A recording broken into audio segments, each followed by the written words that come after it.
बचपन से साथ में बड़ी हुई मेरी दोस्त की जुबान हमेशा जहर उगलती थी। मौका मिलते ही सबके सामने मेरे मोटापे का मजाक उड़ाती रहती थी। कॉलेज एंट्रेंस एग्जाम खत्म होने के बाद क्लास की डिनर पार्टी चल रही थी। तभी किसी ने छेड़ते हुए कहा कि हम दोनों तो बचपन के स्वीट हार्ट हैं। पूरी क्लास के सामने उसने जोर से अपनी चॉपस्टिक टेबल पर पटकी। चेहरे पर घिन वाला एक्सप्रेशन लाकर उसने कहा, इस मोटे सुअर मुंह चेन को कौन पसंद करेगा? मैं तो बस इस पर तरस खाकर बात कर लेती हूँ। इतना सुनते ही पूरी टेबल ठहाकों से गूंज उठी। क्लास मॉनिटर ने भौहें सिकोड़ ली। फिर उसने कहा, बाय निंगबिंग, सच में तुम्हारी नजर खराब है।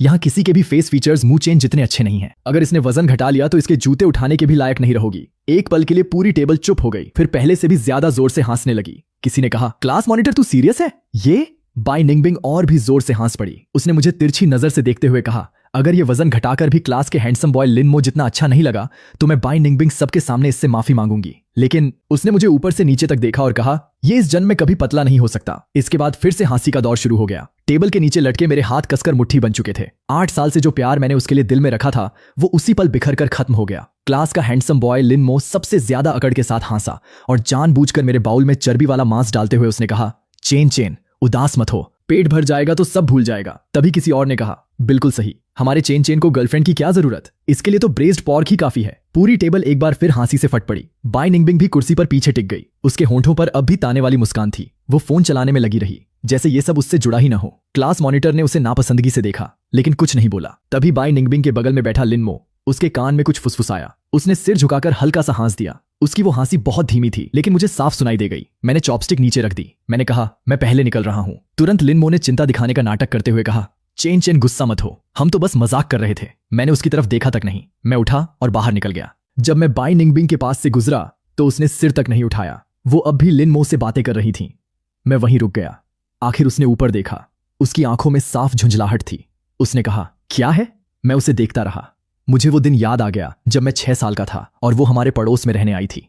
पहले ही दिन उसका घुटना छिल गया था। मैं जमीन पर बैठकर अपना पूरा बैग टटोल रहा था ताकि उसमें रखा इकलौता बैंडेज उसे दे सकूं। बैंडेज लगाने के बाद उसने मुस्कुराकर मुझे देखा था। बस उसी एक मुस्कान की वजह से मैं उसे पूरे 8 साल तक चाहता रहा। मैंने धीरे से कहा, आज तुमने जो भी कहा एक दिन तुम्हें उसी बात का पछतावा होगा। उसने भौं उठाई और हंसते हुए कहा, मैं पछताऊंगी? मेरी डिक्शनरी में ये 2 शब्द हैं ही नहीं। इतना कहने के बाद मैं मुड़कर चला गया। कॉरिडोर बिल्कुल शांत था। मेरे हाथ कांप रहे थे लेकिन मेरी आंखों से एक भी आंसू नहीं निकला। दर्द नहीं था, ऐसा नहीं। दर्द इतना ज्यादा था कि रोने की ताकत भी नहीं बची थी। तभी मेरा भाई जैसा दोस्त डू जितेंगी भागता हुआ आया। उसने मेरी कलाई पकड़कर कहा, केन चेन, अभी जाता हूं और उसकी क्लास लगा देता हूं। मैंने उसे रोकते हुए धीमी आवाज में कहा, डू जितेंगी, बस मेरे साथ थोड़ा चल। सड़क की लाइट में हमारी परछाइयां बहुत लंबी दिख रही थीं। काफी देर चलने के बाद मैंने कहा, वो सही कहती है। अभी मेरा वजन 170 कैटी है लेकिन उसने कहा कि मैं पूरी जिंदगी कभी पतला नहीं हो पाऊंगा।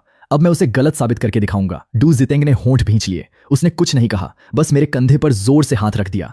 उस रात जब मैं घर पहुंचा सब सो चुके थे। मैं अकेला शीशे के सामने खड़ा था। मेरा शरीर बड़ा तो था लेकिन पूरा का पूरा चर्बी में दब चुका था।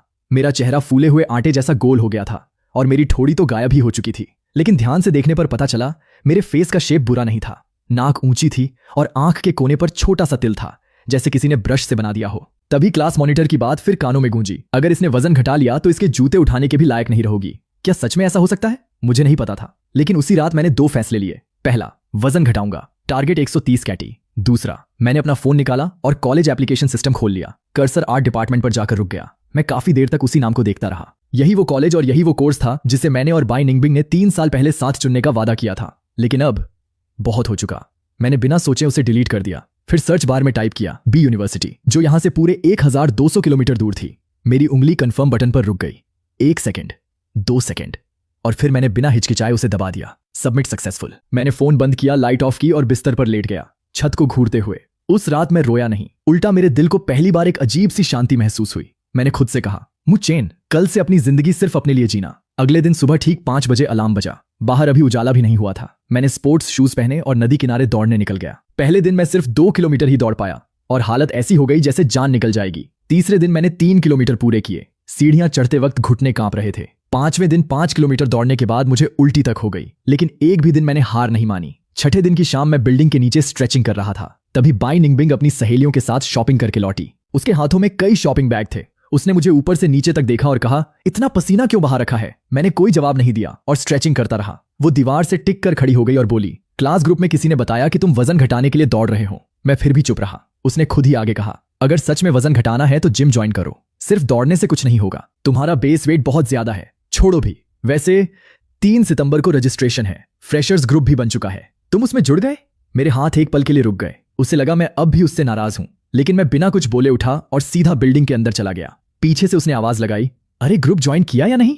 मैं तुम्हें QR कोड भेज देती हूं। लेकिन तब तक दरवाजा बंद हो चुका था और उसकी आवाज बाहर ही रह गई। सीढ़ियां चढ़ते हुए मेरे होंठों पर हल्की सी मुस्कान आ गई। बाय निंगबिंग, बस 3 सितंबर का इंतजार करना, उस दिन तुम्हें सब पता चल जाएगा। 8 तारीख की रात क्लास ग्रुप में किसी ने एक वीडियो डाल दिया। वो मेरा रात में दौड़ते हुए वीडियो था। तेज सांसें, पसीने से भीगे कपड़े और दौड़ते वक्त हिलती हुई मेरी चर्बी। वीडियो बनाने वाले ने जानबूझकर सबसे खराब एंगल चुना था। किसी ने कहा, हा, मुचेन ने सच में वजन घटाना शुरू कर दिया। लगता है बाय निंगबिंग की बात दिल पर लग गई। क्लास मॉनिटर तो कह रहा था कि ये पतला होकर हैंडसम लगेगा। मुझे तो मैग्नीफाइंग ग्लास से भी इसका पोटेंशियल नहीं दिख रहा। इस चेहरे में आखिर है क्या? लिनमो ने कहा, चेन ऑल द बेस्ट। वैसे भी आर्ट डिपार्टमेंट में हैंडसम लड़कों की लाइन लगी है। अगर वजन नहीं घटाया तो कॉलेज शुरू होते ही खुद को छोटा महसूस करेगा। तभी बाय निंगबिंग भी ऑनलाइन आई। एक पल के लिए मेरा दिल जोर से धड़क उठा। उसने कहा, ऐसी फालतू चीजें कम पोस्ट किया करो, बचकानी हरकतें लगती हैं। तभी किसी ने छेड़ते हुए कहा, सिस्टर बिंग, कहीं तुम्हें इसकी फिक्र तो नहीं हो रही? उसने तुरंत जवाब दिया, तुम लोगों के पास कोई काम नहीं है क्या? ये पतला हो या मोटा रहे मुझे क्या फर्क पड़ता है? मैं मन ही मन हंस पड़ा। हाँ, उसे कभी कोई फर्क नहीं पड़ा। मैंने 8 साल उससे प्यार किया, उसे फर्क नहीं पड़ा। मैंने 3 साल सिर्फ उसके लिए ड्राइंग सीखी, उसे फिर भी फर्क नहीं पड़ा। तो ठीक है, आज से सच में उसका मेरी जिंदगी से कोई रिश्ता नहीं रहेगा। मैंने क्लास ग्रुप छोड़ दिया और डू जितेंगी की चैट खोलकर लिखा, कॉलेज शुरू होने तक मैं दादाजी के घर रहने जा रहा हूं। ये बात किसी को मत बताना। अगर कोई पूछे तो कह देना तुम्हें कुछ नहीं पता। डू जितेंगी ने जवाब दिया, मुझ पर छोड़ दे, लेकिन जिंदा वापस आना पड़ेगा। मैं मुस्कुरा दिया। मैंने सिर्फ एक ओके भेजा, फिर बाय निंगबिंग की चैट खोल ली। पिछले 3 साल में भेजे हुए मेरे सारे मैसेज सामने थे। आज पापा ने sweet and sour pork ribs बनाई हैं, खाने आओगी? बारिश हो रही थी इसलिए तुम्हारे लिए छाता लेकर आया हूं। Good night. हर मैसेज सिर्फ सीन हुआ था। कभी कभी उसका एक छोटा सा जवाब आता था, हूं ठीक है, डिस्टर्ब मत करो। मैंने गहरी सांस ली और बिना एक पल रुके उसे फ्रेंड लिस्ट से डिलीट कर दिया। अगली सुबह मैं अपना सूटकेस लेकर नीचे उतरा तो बाय निंगबिंग के पापा मिल गए। उन्होंने कहा, चेन कहां जा रहे हो? मैंने कहा, कुछ दिन दादाजी के घर रहने जा रहा हूं। उन्होंने पूछा, तो फिर बाद में बाय निंगबिंग तुम्हारे घर खाना खाने कैसे आएगी? मैं मुस्कुराकर बोला, अंकल, बाय निंगबिंग अब बड़ी हो चुकी है, उसे अब मेरे पापा को परेशान करने की जरूरत नहीं है। मैं अपना सूटकेस लेकर सोसाइटी से बाहर निकल गया और तभी मेरे पीछे वाली एक खिड़की धीरे से खुल गई। मुझे पता था वो खिड़की बाय निंगबिंग के कमरे की थी, लेकिन मैंने एक बार भी पीछे मुड़कर नहीं देखा। दादाजी का घर पहाड़ के बीचों बीच था। वहां मुश्किल से एक सिग्नल आता था और वाईफाई नाम की कोई चीज नहीं थी। वहां पहुंचते ही पहले दिन मैंने अपना फोन अलमारी में बंद कर दिया। हर सुबह 5 बजे उठकर पहाड़ी रास्तों पर दौड़ता, सुबह झील में तैरता और दोपहर में दादाजी के साथ पहाड़ पर लकड़ियां काटने और सब्जियां उगाने जाता। दादाजी ने मेरे लिए खास डाइट बनाई थी, चिकन ब्रेस्ट, उबली हुई सब्जियां और मोटे अनाज। पहले हफ्ते में 6 कैटी कम, वजन 164। दूसरे हफ्ते में 5 कैटी और कम, 159। तीसरे हफ्ते से वजन धीरे धीरे कम होने लगा। मैंने रोज की दौड़ में 2 किलोमीटर और जोड़ दिए, साथ ही स्ट्रेंथ ट्रेनिंग भी शुरू कर दी। चौथे हफ्ते तक वजन 150 रह गया। सिर्फ 1 महीने में पूरे 20 कैटी गायब। आईने में थोड़ा फर्क दिखने लगा था, लेकिन अभी भी उतना नहीं। चेहरा पहले जितना गोल नहीं रहा, लेकिन जॉलाइन अब भी साफ नहीं थी। शरीर भी ढीला ढाला था, जैसे हवा निकला हुआ गुब्बारा। लेकिन मैंने हार नहीं मानी, बस आगे बढ़ता रहा। 5वां हफ्ता 143, छठा हफ्ता 136। इतने दिनों बाद मैंने पहली बार फोन ऑन किया। दर्जनों मैसेज एक साथ आने लगे, सब डू जितेंगी के थे। उसने लिखा, बाय निंगबिंग तुम्हें ढूंढ रही थी, पूछ रही थी कहां गए हो। मैंने अनजान बनकर कह दिया कि मुझे कुछ नहीं पता। फिर उसने लिखा, फिर पूछ रही थी कि कहीं तुमने नंबर तो नहीं बदल लिया। और पता है उसने क्या कहा? उसने कहा कि तुम बस नखरे कर रहे हो, 4 दिन में वापस आ जाओगे। ये पढ़कर मैं हंस पड़ा। नखरे? प्रिंसेस, तुम खुद को कुछ ज्यादा ही खास समझती हो। मैंने आगे स्क्रॉल किया। डू जितेंगी का अगला मैसेज था। वो और लिनमो अब पहले से भी ज्यादा करीब हो गए हैं। आज लिनमो ने दोनों की साथ में बॉल खेलते हुए फोटो डाली थी। ग्रुप में सब कह रहे हैं कि दोनों जल्द ही रिलेशनशिप में आने वाले हैं। मैंने वो मैसेज पढ़ा और अपने दिल का हाल महसूस करने की कोशिश की। हैरानी की बात थी, अब कुछ भी महसूस नहीं हो रहा था। दर्द सच में खत्म हो चुका था। मैंने फोन बंद किया और फिर से ट्रेनिंग में लग गया। 7वां हफ्ता 128, 8वां हफ्ता 120। अब आईने में बदलाव साफ नजर आने लगा था। मेरी जॉलाइन पूरी तरह उभर आई थी, गालों की हड्डियां साफ दिख रही थीं। पूरा चेहरा ऐसा लग रहा था जैसे किसी ने दोबारा तराश दिया हो। बॉडी का शेप भी निकलने लगा था। एब्स की हल्की लाइनें दिखने लगी थीं। मोटी टांगें अब पतली और शेप में आने लगी थीं। लेकिन मुझे पता था यह अभी मेरा बेस्ट वर्जन नहीं था। मैंने मेहनत जारी रखी। 9वां हफ्ता 115। एक दिन मैं दादाजी की दवा लेने शहर गया। मेडिकल स्टोर की लड़की प्रिस्क्रिप्शन लेते ही मेरे चेहरे को घूरने लगी। काफी देर बाद उसने कहा, भैया आप किसी सेलिब्रिटी जैसे लग रहे हो, आपका नाम क्या है? दादाजी तुरंत मेरा हाथ पकड़कर वहां से ले गए। घर पहुंचकर वो दरवाजे पर बैठ गए और चिंता से बोले, तुम्हारे पापा भी बिल्कुल ऐसे ही थे, मिडिल स्कूल से पहले गोल मटोल और सीधे सादे। लेकिन जैसे ही उनका वजन कम हुआ, पूरे स्कूल में हंगामा मच गया था। और तुम उनसे भी ज्यादा खतरनाक निकले। मुझे लगा दादाजी बस बढ़ा चढ़ाकर बोल रहे हैं। 10वां हफ्ता 110। मैंने दूसरी बार फोन ऑन किया। डू जितेंगी का सबसे नया मैसेज था। बाय निंगबिंग ने कहा है कि अगर तुम ए यूनिवर्सिटी के फ्रेशर्स ग्रुप में अब भी नहीं जुड़े तो बहुत देर हो जाएगी। उसने बिल्कुल यही कहा। क्या वो अब भी नखरे कर रहा है? मुंह चैन से कहना बाद में मैं उसे बिल्कुल भाव नहीं दूंगी। मैं बस हल्का सा मुस्कुरा दिया। दादाजी अचानक बोले, सामने वाले गांव की 3 लड़कियां पूरी दोपहर तुम्हें देखने के लिए बैठी थीं। तुम्हें पता भी नहीं चला। मैंने कहा, इतनी भी क्या बात है? उन्होंने कहा, तुम खुद आईने में जाकर देख लो। मैं भागकर आईने के सामने पहुंचा और वहीं चुप हो गया। आईने में जो चेहरा था उसे मैं खुद भी पहचान नहीं पा रहा था। 1.82 मीटर लंबा, 108 कैटी वजन। मेरे चेहरे की हड्डियों की हर खूबी अब पूरी तरह सामने आ चुकी थी। नक्श इतने शार्प और खूबसूरत थे जैसे किसी ने एक एक लाइन खींचकर बनाए हों। मैं काफी देर तक वहीं खड़ा रह गया। क्लास मॉनिटर, वो सच कह रही थी। दादाजी मेरे पीछे आकर गहरी सांस लेते हुए बोले, तुम्हारे माँ बाप ने तुम्हें 10 साल तक मोटा बनाने में जो मेहनत की थी सब बेकार चली गई। अब मुझसे रहा नहीं गया। मैंने पूछा, आखिर आप लोग किस बारे में बात कर रहे हो? बचपन में मेरे साथ ऐसा क्या हुआ था? दादाजी ने सिर हिलाया। उन्होंने कुछ भी बताने से मना कर दिया। बस इतना कहा, कॉलेज शुरू हो जाए तो मास्क पहनना, टोपी नीचे करके रखना, कोई मुसीबत मत खड़ी करना। मैंने कहा, ठीक है। मैं मन ही मन सोचने लगा, 3 सितंबर को जब बाय निंगबिंग यूनिवर्सिटी के फ्रेशर्स में मुझे ढूंढेगी, वो आर्ट डिपार्टमेंट की हर क्लास देखेगी, हर फ्रेशर्स लिस्ट चेक करेगी, लेकिन उसे कहीं भी मुचेन का नाम नहीं मिलेगा, क्योंकि अब मैं उसकी परछाई बनकर उसके पीछे चलने वाला नहीं था। कॉलेज शुरू होने से एक दिन पहले डू जितेंग ने मुझे एक स्क्रीनशॉट भेजा। वो हमारे स्कूल के ग्रुप चैट का था। लिन मो ने एक फोटो पोस्ट की थी। वो और बाय निंगबिंग यूनिवर्सिटी के गेट पर साथ खड़े थे। बाय निंगबिंग उसका कंधा पकड़कर मुस्कुरा रही थी। कैप्शन था, अगले 4 साल मेरा ख्याल रखना। नीचे सबने छेड़ना शुरू कर दिया। किसी ने कहा, वाह, दोनों की जोड़ी तो कमाल है। दूसरे ने कहा, ए यूनिवर्सिटी का पहला कपल मिल गया। तभी बाय निंगबिंग भी ऑनलाइन आई। उसने हंसते हुए कहा, फालतू बातें मत करो, हम सिर्फ दोस्त हैं। तभी किसी ने पूछा, अरे मुझ चेन भी तो ए यूनिवर्सिटी में आने वाला था, वो फ्रेशर्स ग्रुप में क्यों नहीं है? लिन मो ने तुरंत जवाब दिया, शायद अभी भी वजन घटा रहा होगा। हा, वैसे भी आर्ट डिपार्टमेंट में इतने हैंडसम लड़के हैं। अगर वो अपने 170 कैटी वजन के साथ रजिस्ट्रेशन करने आ गया। उसके बाद हंसने वाले इमोजी की लाइन लग गई। फिर बाय निंगबिंग ने जवाब दिया, वो बस नखरे कर रहा है, 2-4 दिन में खुद ही आ जाएगा। किसी ने फिर छेड़ा, सिस्टर बिंग लगता है तुम उसे बहुत अच्छे से जानती हो। उसने कहा, हम बचपन से साथ बड़े हुए हैं, उसकी आदतें मुझसे बेहतर कौन जानेगा। 2 दिन ड्रामा करेगा, फिर खुद ही शांत हो जाएगा। मैं उस मैसेज को काफी देर तक देखता रहा। बाय निंगबिंग, तुम मुझे बिल्कुल भी नहीं जानती। तुम्हें नहीं पता मैं 65 कैटी वजन घटा चुका हूं। तुम्हें यह भी नहीं पता कि मैं तुमसे 1200 किलोमीटर दूर दूसरे शहर में हूं। और सबसे बड़ी बात, जो मुंह चेन तुम्हारे पीछे भागता था वो बहुत पहले मर चुका है। मैंने स्क्रीनशॉट बंद किया और आराम से अगले दिन पहनने वाले कपड़े निकालने लगा। सफेद शर्ट, काली पैंट, बस इतना काफी था। 1 सितंबर, बी यूनिवर्सिटी का फ्रेशर्स वेलकम शो। स्टेडियम की 3000 सीटें पूरी तरह भरी हुई थीं। डिजाइन डिपार्टमेंट का रनवे शो आखिर से दूसरा था और फिनाले मैं था। बैक स्टेज पूरा शोर से भरा हुआ था। बाकी स्टूडेंट्स घबराहट में पसीना पसीना हो रहे थे, लेकिन मैं पूरी तरह शांत था। 1.82 मीटर लंबाई, 105 कैटी वजन, सफेद शर्ट काली पैंट के अंदर टक थी। कमर के नीचे बस लंबी लंबी टांगे ही नजर आ रही थीं। हेयर स्टाइलिस्ट मेरे बाल बनाते वक्त खुद कांप रही थी। उसने पूछा, क्या तुम सच में फ्रेशर हो? मैं बस मुस्कुराया, कुछ नहीं बोला। मेरे दिमाग में आखिरी ख्याल सिर्फ बाय निंगबिंग का था। शायद इस वक्त वो अब भी ए यूनिवर्सिटी के फ्रेशर्स ग्रुप में मेरा नाम ढूंढ रही होगी। तभी स्टेज से आवाज आई, जोरदार तालियों के साथ स्वागत कीजिए डिजाइन डिपार्टमेंट के फ्रेशर मुचेन का। और मैं म्यूजिक की बीट पर कदम रखते हुए स्टेज पर उतर गया। जैसे ही स्पॉटलाइट मुझ पर पड़ी, स्टेडियम में बैठे 3,000 लोग एक साथ खामोश हो गए। ये आम खामोशी नहीं थी, ऐसा लग रहा था जैसे सब एक साथ सांस लेना ही भूल गए हों। 1.82 मीटर लंबा, 105 कैटी वजन, सफेद शर्ट काली पैंट, साफ सुथरे छोटे बाल, ना कोई महंगे कपड़े ना कोई दिखावा, बस एक साफ चेहरा और आंख के कोने पर वही छोटा सा तिल। मैं एक एक कदम बढ़ाते हुए रनवे के बीच तक पहुंचा। 3 सेकंड तक पूरा स्टेडियम चुप रहा और फिर पूरा स्टेडियम फट पड़ा। चीखें, सीटियां, तालियां और पैरों की धमक सब एक साथ गूंज उठे। ऊपर लगे लाइट फ्रेम तक हिलने लगे। लोग अपनी सीटों से खड़े होने लगे। पहली लाइन, दूसरी लाइन, फिर देखते ही देखते पूरा स्टेडियम।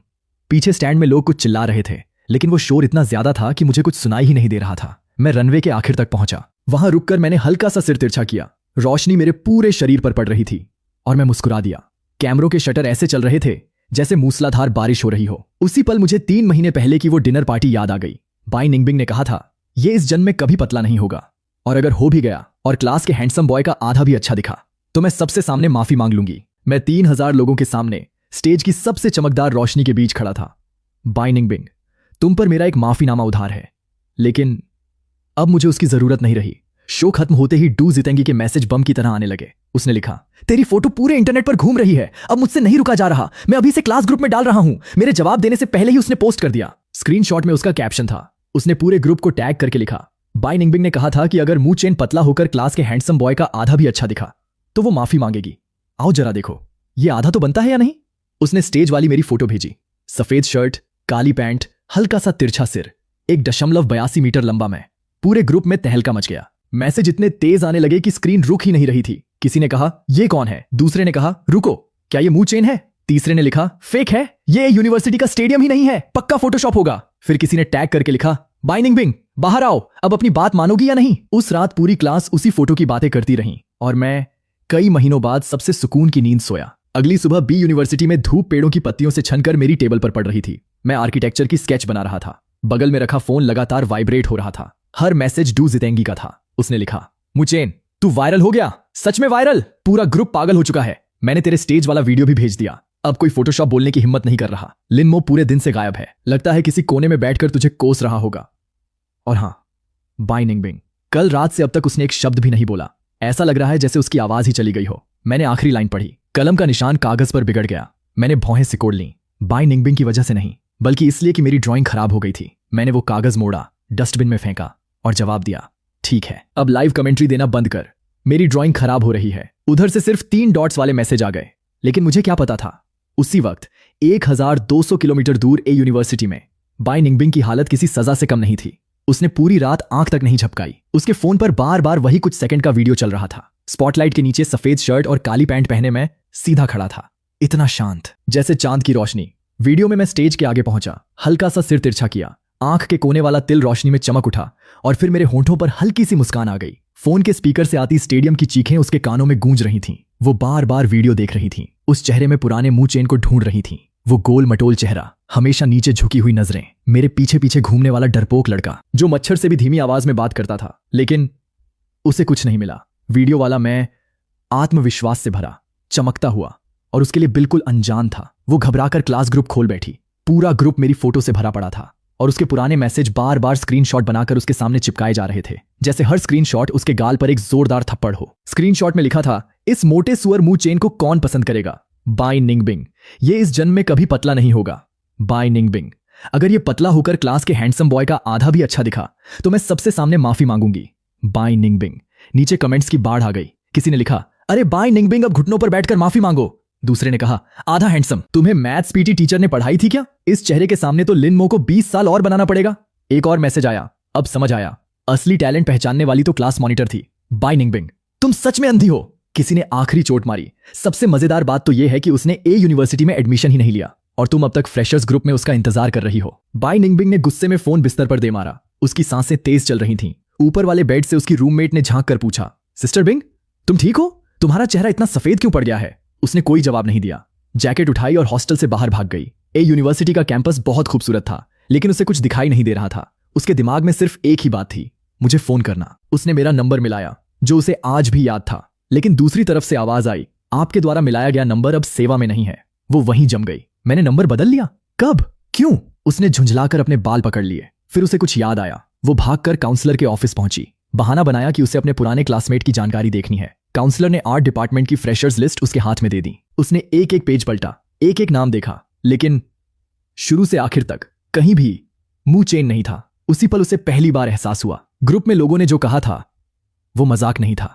मैं सच में हमेशा के लिए उसकी दुनिया से गायब हो चुका था। उसे उसी रात की बात याद आई जब मैंने कहा था आज तुमने जो भी कहा एक दिन उसी बात का पछतावा होगा। उसके होंठों पर कड़वी मुस्कान आ गई। तो पछतावा ऐसा होता है जैसे कोई कुंद चाकू से बार बार दिल काट रहा हो, जान तो न निकले लेकिन दर्द इतना हो कि पूरा शरीर कांप उठे। न जाने उसने मेरा नया नंबर कहां से ढूंढा, शायद किसी पुराने क्लासमेट से। उधर मैं लाइब्रेरी से बाहर निकल रहा था। मेरे हाथों में अपनी ब्रांच की मोटी मोटी किताबें थीं। तभी एक अनजान नंबर से कॉल आई, लोकेशन सिटी ए। मैं कुछ पल रुका, फिर कॉल उठा ली। मैंने कहा हेलो। दूसरी तरफ बिल्कुल सन्नाटा था, सिर्फ दबी हुई भारी सांसों की आवाज। मैंने कहा अगर कुछ बोलना नहीं है तो मैं फोन रख रहा हूं। तभी उसने धीमी आवाज में कहा मुचेन। उसकी आवाज ऐसी थी जैसे गला रेत से घिस गया हो। मैं चलता रहा, बिल्कुल अनजान इंसान की तरह। मैंने पूछा कौन? उधर फिर कुछ पल की खामोशी छा गई। शायद उसे यकीन ही नहीं हुआ होगा। फिर उसने दांत भींचकर कहा मैं बाय निंगबिंग। मैंने बस इतना कहा। ओह, मेरी आवाज में जरा भी बदलाव नहीं था। फिर मैंने पूछा हाँ बोलो, क्या काम है? मेरे इस हल्के से जवाब ने उसकी सारी अकड़ और घमंड को एक ही पल में तोड़ दिया। उसकी सांस अटक गई। उसने जल्दी से पूछा तुम ए यूनिवर्सिटी क्यों नहीं आए? तुमने तो ए यूनिवर्सिटी ही चुनी थी ना? मैंने बी यूनिवर्सिटी के कैंपस की तरफ देखा। चारों तरफ मुस्कुराते हुए नए चेहरे थे। पेड़ों से छनकर आती धूप मेरे ऊपर पड़ रही थी। उसने कांपती हुई आवाज में कहा तुमने मेरे लिए 3 साल ड्राइंग सीखी थी, सिर्फ मेरे लिए। मैंने उसकी बात बीच में ही काट दी। मैंने ठंडी आवाज में कहा, बाय निंगबिंग, तुम खुद को कुछ ज्यादा ही अहमियत देती हो। मैंने अपना कॉलेज इसलिए बदला क्योंकि मुझे अचानक एहसास हुआ कि बी यूनिवर्सिटी का डिजाइन डिपार्टमेंट मेरे लिए बेहतर है। मैं ए यूनिवर्सिटी नहीं जाना चाहता था, बस इसलिए नहीं गया। और इन सब का तुमसे जरा भी लेना देना नहीं है। वो खाली नजरों से बस एक ही बात दोहराती रह गई, मुझसे कोई लेना देना नहीं। कुछ महीने पहले ही मैं उसका नंबर ब्लॉक लिस्ट में डाल चुका था। पूरी बातचीत के दौरान मेरी धड़कन एक बार भी तेज नहीं हुई। अब दर्द ही नहीं बचा था, इसलिए अब सच में कोई फर्क भी नहीं पड़ता था। मैंने फोन जेब में रखा और सीधा कैंटीन की तरफ चल दिया। मेरा रूममेट पहले ही मेरे लिए खाना लेकर बैठा था, मेरी फेवरेट स्पाइसी ड्राई पॉट। उसने मुस्कुराकर कहा, मुचेन जल्दी आ, आज शेफ ने कमाल कर दिया। खुशबू से ही भूख दोगुनी हो रही है। मैं भी मुस्कुरा दिया। मैं बैठा, चॉपस्टिक उठाई। खिड़की के बाहर धूप बिल्कुल सही थी, सामने गर्मा गर्म खाना था, आसपास मेरे दोस्त हंस रहे थे। यही मेरी असली जिंदगी थी। और जहां तक बाई निंगबिंग की बात है, वो और उससे जुड़ी सारी सस्ती यादें बीते हुए वक्त के कूड़ेदान में ही अच्छी लगती थीं। मुझे लगा था उसका नंबर ब्लॉक करना ही सब खत्म कर देगा, लेकिन मैंने उसकी जिद को बहुत हल्के में लिया था। 1 हफ्ते बाद शुक्रवार की दोपहर मैं स्केटबोर्ड हाथ में लेकर क्लास से बाहर निकला ही था कि गेट पर एक जानी पहचानी, फिर भी अजनबी सी शक्ल दिखाई दी। वो अब भी वही साधारण सफेद प्लीटेड ड्रेस पहने हुई थी, पहले से काफी दुबली लग रही थी। आंखों के नीचे काले घेरे ऐसे थे जैसे स्मोकी मेकअप किया हो। वो बस चुपचाप पेड़ के नीचे खड़ी थी। भीड़ के बीच से उसकी नजर सीधे मुझ पर टिकी हुई थी। 1200 किलोमीटर वो सच में यहां आ गई थी। आसपास के कई स्टूडेंट्स भी उसे देखने के लिए रुक गए। आखिर उसका चेहरा आज भी बहुत खूबसूरत था। मैंने उसे देखा, बस देखा, और बिना एक पल रुके उसके पास से निकलने लगा, जैसे वो कोई इंसान नहीं, सिर्फ रास्ते में खड़ी एक मूर्ति हो। मैंने बिना उसकी तरफ देखे कहा, एक्सक्यूज मी, जरा रास्ता दीजिए। मेरी ठंडी आवाज उसके दिल में बर्फ की तलवार की तरह उतर गई। अचानक उसने मेरा हाथ कसकर पकड़ लिया। उसकी हथेलियां बर्फ जैसी ठंडी थीं, लेकिन पकड़ बहुत मजबूत। उसने दांत भींचकर कहा, मुचेन। मैं रुक गया, धीरे से नीचे देखा। उसका हाथ अब भी मेरी कलाई पकड़े हुए था। फिर मैंने उसकी लाल आंखों में देखा और बिल्कुल शांत आवाज में कहा, हाथ छोड़ो। उसने और कसकर पकड़ लिया। नहीं छोड़ूंगी। तुम मुझसे भाग क्यों रहे हो? नंबर बदल दिया, मैसेज का जवाब नहीं देते, आखिर चाहते क्या हो? उसकी ये बातें सुनकर मुझे हंसी आने लगी। मैंने कहा, मैं तुमसे भाग नहीं रहा। मैंने उसकी उंगलियां एक एक करके अपनी कलाई से हटाईं, फिर उसकी आंखों में देखते हुए कहा, बाय निंगबिंग, मैं बस तुमसे मिलना ही नहीं चाहता। वो लगभग चिल्ला पड़ी, दोनों में फर्क ही क्या है? मैं एक कदम पीछे हट गया, हमारे बीच पूरी दूरी बना ली। फिर मैंने बर्फ जैसी ठंडी नजरों से उसे देखते हुए कहा, फर्क बहुत बड़ा है। किसी से बचना मतलब दिल में अब भी उसके लिए कुछ बाकी है, लेकिन किसी से मिलना ही न चाहना मतलब वो मेरे लिए सड़क किनारे पड़े पत्थर से भी ज्यादा मायने नहीं रखता। ना कोई फर्क पड़ता है, ना कोई मतलब है, समझी? कुछ भी महसूस नहीं होता। उसका चेहरा पल भर में सफेद पड़ गया। उसका शरीर हल्का सा डगमगा गया, जैसे मेरी बात ने उसके अंदर बची आखिरी ताकत भी छीन ली हो। तब तक हमारे आसपास काफी भीड़ इकट्ठा हो चुकी थी। डिजाइन डिपार्टमेंट की कुछ लड़कियां भी आ गईं। उनमें से एक लंबी लड़की ने बाय निंगबिंग को घूरते हुए कहा, एक्सक्यूज मी, आप कौन हैं? हमारे सीनियर मुचेन का हाथ क्यों पकड़ा हुआ है? सीनियर मुचेन, ये 2 शब्द फिर से उसके दिल में चुभ गए। कभी मैं उसका पीछे पीछे घूमने वाला लड़का था, मोटा सुअर था, पूरे स्कूल का मजाक था, और आज मैं किसी का सम्मान करने लायक सीनियर बन चुका था।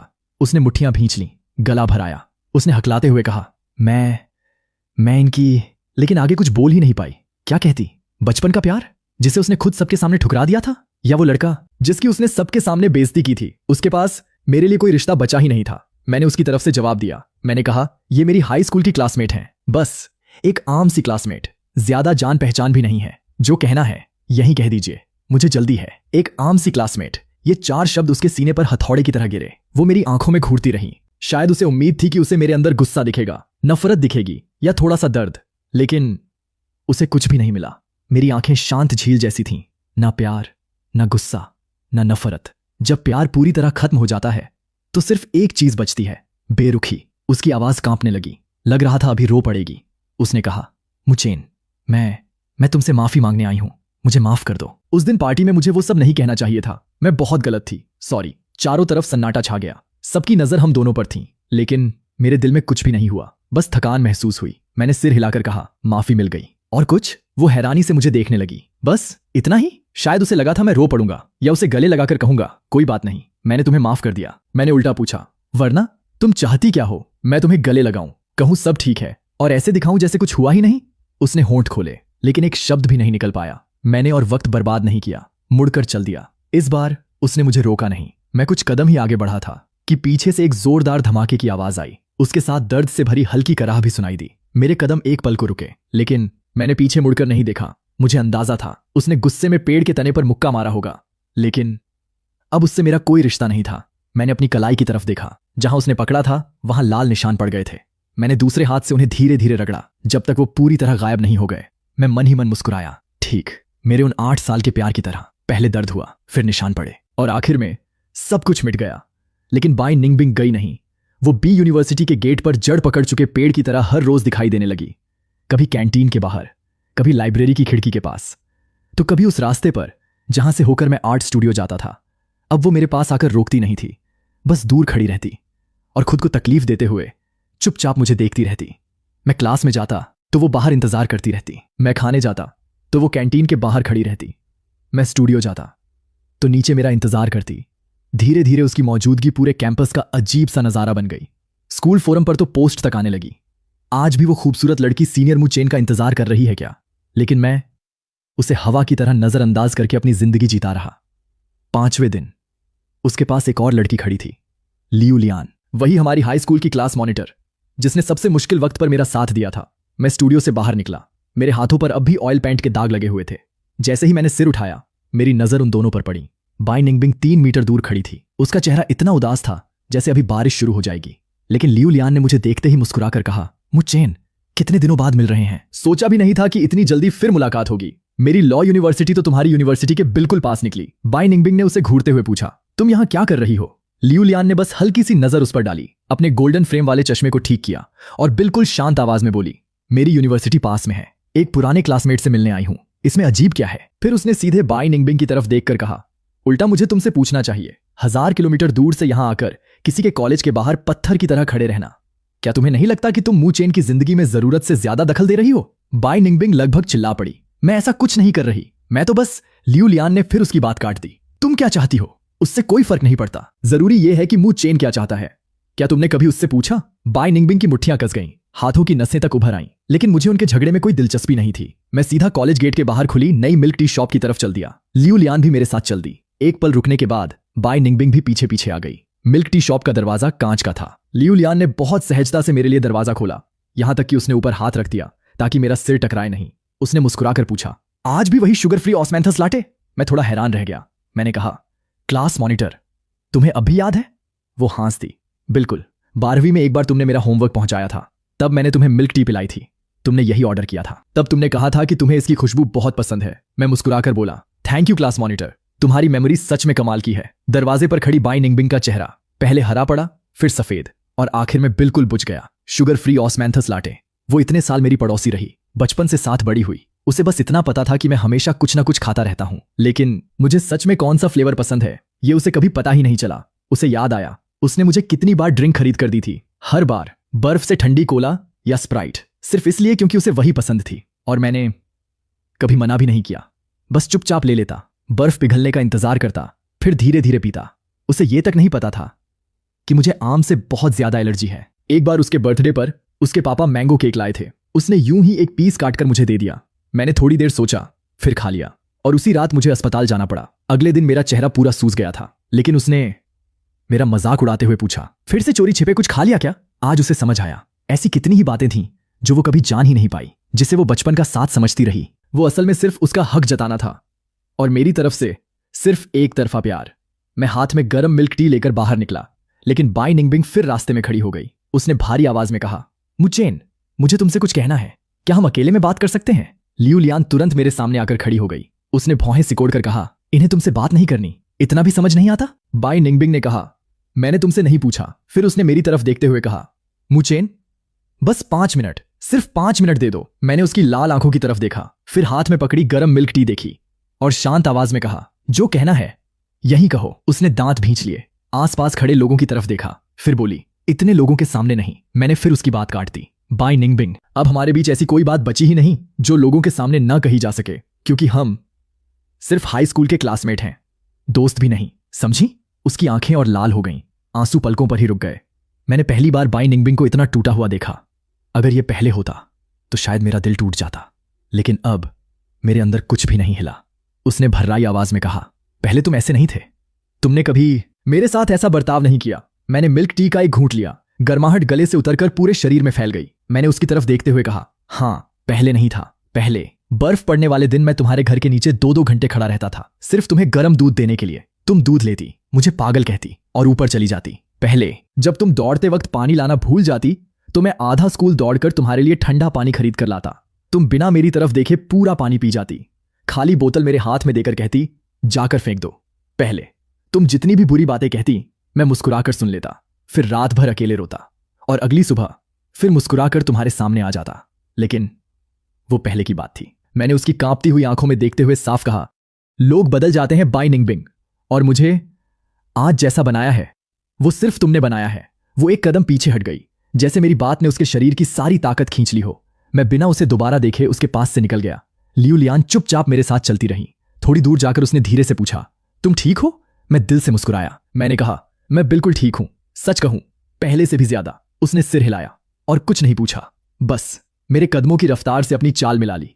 पीछे बाय निंगबिंग अकेली मिल्क टी शॉप के बाहर खड़ी रह गई, जैसे पूरी दुनिया ने उसे छोड़ दिया हो।